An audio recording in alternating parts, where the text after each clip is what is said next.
नमस्कार। आज हम बात करेंगे प्राकृतिक जीवन शैली के बारे में, यानी कि नेचुरल लाइफ स्टाइल के बारे में। इसके बारे में भारतीय ऋषि मुनि कहते हैं कि प्राकृतिक जीवन शैली अपना करके आप तन से, मन से और दिल से मजबूत रह सकते हो, साथ साथ में चित्त में शांति बनी रहेगी। इसके लिए आपको सबसे पहले ब्रह्म मुहूर्त में उठना पड़ेगा। ब्रह्म मुहूर्त में उठ करके, यानी कि 4 बजे से लेकर के 5:30 बजे का जो समय होता है उसको शास्त्रों ब्रह्म मुहूर्त कहा गया है। लेकिन 1.5 घंटे का एक चौघड़िया होता है, 1.5 घंटे का ही एक ब्रह्म मुहूर्त होता है। तो ऐसा भी है कि राजू श्रीवास्तव एक जिम में कसरत करते हैं।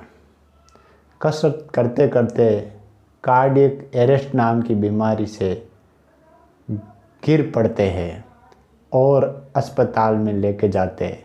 कुछ दिनों के बाद में उनका निधन हो जाता है। ये बड़ी दुख की बात है, लेकिन ये हुआ क्यों? कार्डियक अरेस्ट नाम की ये बीमारी क्यों होती है? ये होती है अप्राकृतिक जीवन शैली के कारण, खराब लाइफ स्टाइल के कारण। जैसे अगर आप ज़्यादा शराब पियोगे तो ये बीमारी होने लगेगी। अगर आप सिगरेट पी रहे हो तो ये बीमारी होने लगेगी।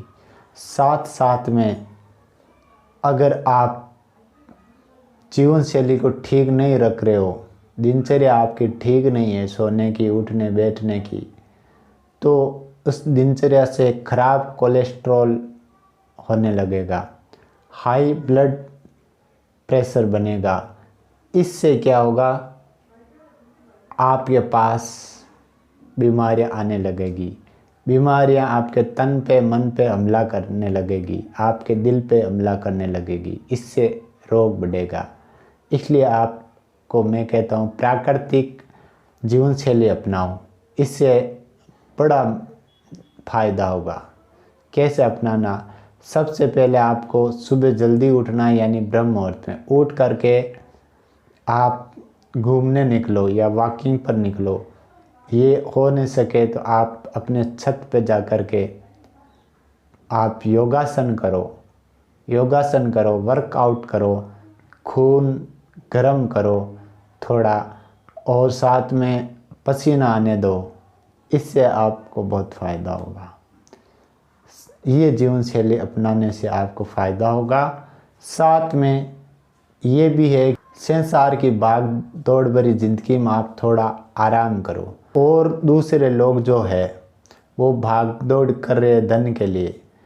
इससे क्या होगा, आपको मानसिक चिंता होगी और समाज से आगे निकलना है, समाज हमसे आगे है, ऐसे अगर आप सोचने लगोगे तो मानसिक तनाव और सामाजिक तनाव के कारण भी कार्डियक अरेस्ट नाम की बीमारी आने लगती है। इसलिए मानसिक तनाव मत लो, सामाजिक तनाव भी मत लो। सात्विक बने रहो और सात्विक भोजन करो, सात्विक जीवन जियो, तो आपका जीवन बहुत अच्छा रहेगा। आप तन के रोग से, मन के रोग से, दिल के रोग से बचोगे। साथ साथ में आप बुरी आदतों से भी बच जाओगे।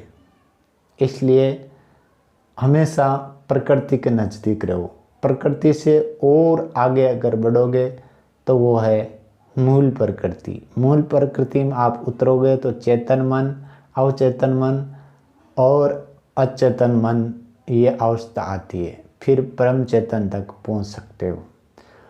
फिर मूल प्रकृति से आगे प्राप्रकृति आती है, प्राप्रकृति से आगे परमात्मा है। परमात्मा से आप जुड़ोगे तो बहुत सी तकलीफ़ें, दुख और परेशानियां ऐसे ही मिटने लगेगी।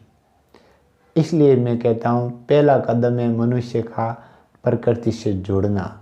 जब आप प्रकृति से जुड़ोगे तो सब कुछ धीरे धीरे ठीक होने लगेगा, तनाव भी कम होने लगेगा। प्रकृति में सबसे नज़दीक क्या है? सबसे नज़दीक है आपकी हवा।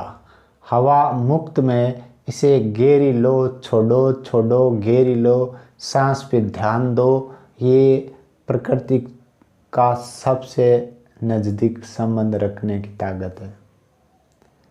आप सांस लोगे छोड़ोगे या इस पे ध्यान करोगे तो आपको मानसिक शांति मिलेगी। ये एक मेडिटेशन है।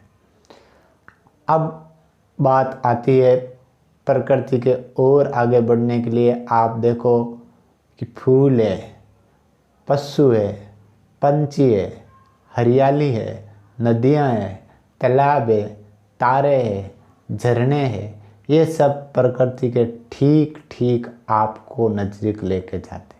जब आप इनके ठीक नज़दीक जाओगे तो एक दिन आप परमात्मा के नज़दीक भी पहुँचोगे। परमात्मा के पास पहुँचने से आपके अंदर आएगी साधना शक्ति।